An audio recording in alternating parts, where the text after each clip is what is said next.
ce soir est un peu inhabituel parce que c'est la première fois qu'on l'organise dans les locaux de l'association. Traditionnellement, on cherche un partenaire extérieur, mais il nous a paru important d'affirmer l'engagement sociétal d'HEC Alumni comme une des valeurs de notre association. Cette préoccupation sociétale de la banque, la mission d'Antoine Cyr elle-même, et j'ajouterai la place qu'il occupe dans la structure dirigeante de la banque, l'incarne parfaitement, puisqu'il est nommé membre du comité exécutif du groupe BNP Paribas et directeur de l'engagement d'entreprise. C'est donc un interlocuteur particulièrement désigné pour le thème que nous avons ce soir. Je vous passe la parole. Merci beaucoup.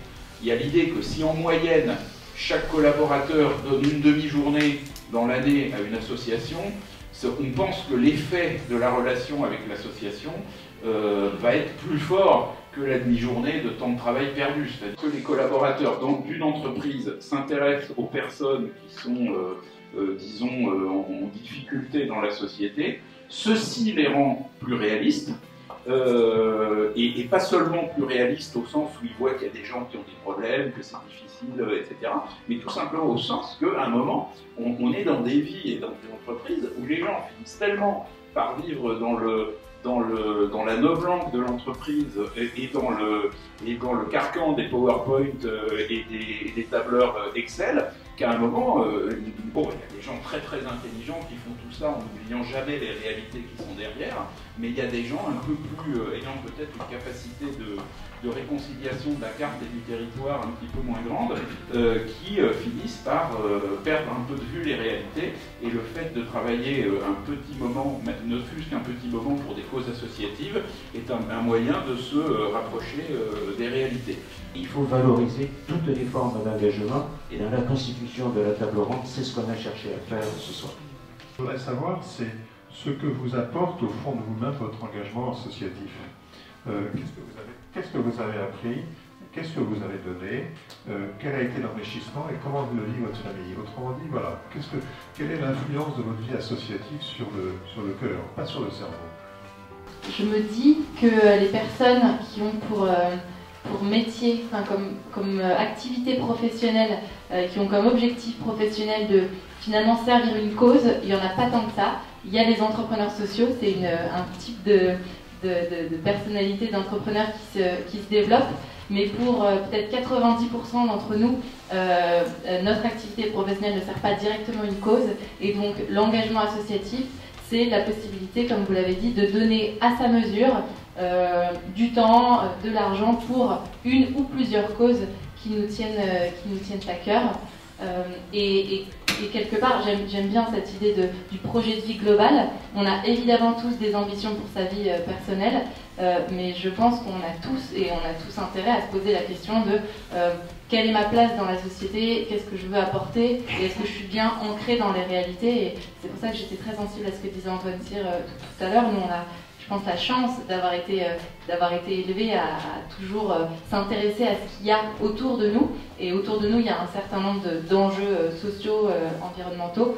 Et même donner un petit peu, aller toucher du doigt la réalité concrète, nous fait beaucoup de bien. Enfin, en tout cas, pour moi, c'est très important. Alors, est-ce que... J'ai peut-être un petit truc. Oui, Erika. Ce qui a pas mal changé ma vie, ça a été de découvrir la théorie du colibri. Donc en fait, il y a un feu dans une forêt, et puis il y a tous les animaux de la forêt qui regardent le feu. Et puis il y a un petit colibri qui va prendre un petit peu d'eau et qui essaye d'éteindre le feu. Et tous les autres animaux de la forêt lui disent bon, qu'est-ce que tu fais? Enfin bon, ça n'a pas de sens. Et puis finalement il les regarde et puis il dit bah, je fais ma part. Voilà, bah, moi ça a changé ma vie, cette théorie, tu parles de théorie. Christian, parce qu'en fait, je me suis souvenu que effectivement, on n'est pas toujours juste, on n'est pas toujours parfait, on n'est pas toujours avec beaucoup d'énergie, ou chaque jour est différent, mais finalement, chaque jour, peut-être qu'on peut tous faire un peu notre part. Chacun. Et bien, la satisfaction qu'on a, la première, c'est de tenir ses promesses. Et ça, c'est quelque chose dans une vie qui est très important. Et on s'aperçoit très rapidement ensuite que la promesse, c'est quelque chose qui existe dans tous les domaines de la société. À partir du moment où on est, on commence à promettre quelque chose. on promet à sa famille, on promet à ses parents, puis on se promet à soi-même. Et puis à un moment, la vie évolue, et puis on se retrouve comme moi, à devoir s'arrêter de travailler et se dire qu'est-ce que je vais faire. Puis on s'aperçoit en réfléchissant qu'il y a des gens qui vous ont donné beaucoup dans votre travail professionnel. Vous faites du mentorat sans le savoir, et puis vous avez reçu surtout le mentor. Et donc, qu'est-ce que vous faites naturellement? Vous engagez sur des projets aussi de mentorat. Et finalement, je me suis rendu compte que les compétences de consultant que j'avais, qui pour moi me semblaient à ce moment-là du bon sens, étaient vraiment une compétence en fait qui était utile à plein de gens et qui pouvait être utile professionnellement mais aussi utile gratuitement pour quelqu'un. Et moi, c'est surtout ça qui m'a marqué pendant 1 an et demi, d'accompagner ce chef d'entreprise qui finalement avait créé sa boîte parce que le salariat, c'était pas fait pour lui, et de se dire que maintenant, il arrive à en vivre, qu'il fait vivre sa famille, c'est déjà, je trouve, une très belle récompense. Donc tu vivais tes valeurs associatives en même temps que ta vie professionnelle. Je voudrais que vous me donniez chacun 3 mots, et uniquement 3 mots, qui caractérisent votre engagement et qui donnent votre engagement bénévole et surtout le sens de votre engagement bénévole. 3 mots, simplement 3 mots. Vous avez 10 secondes pour réfléchir. Alors, je commence. Écoute, compréhension et bienveillance. Il a des notes, hein? Oui, je les anticipe. Et gentil. Moi aussi, j'avais réfléchi à la question, mais je n'ai pas trouvé le bon ordre, donc il n'y a pas d'ordre dans ce que je dis. Mais je dirais émotion, vous l'avez compris, cause et questionnement au sens ouverture sur le monde. Thierry. Moi, j'ai trouvé 2 mots. Un qui était cité par Yves, qui est bienveillance, et le deuxième qui est utilité. Voilà ce que ça m'importe. Erika. Impact social, enthousiasme et partage. Merci. Merci à vous 4.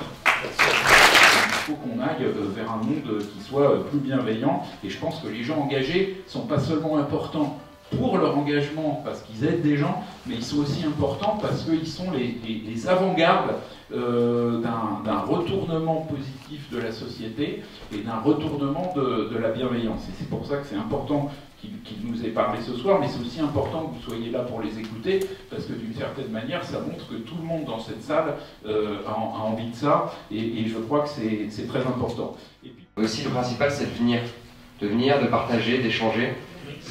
Quand je vois souvent les plus jeunes sur le campus qui ont du mal à payer soit une cotisation, soit venir, je leur dis, mais vous ne revenez pas à partir de 35 ou 40 ans, venez à 25 ans, venez à 27 ans, venez à 50 ans, venez à 70 ans, venez à 90 ans.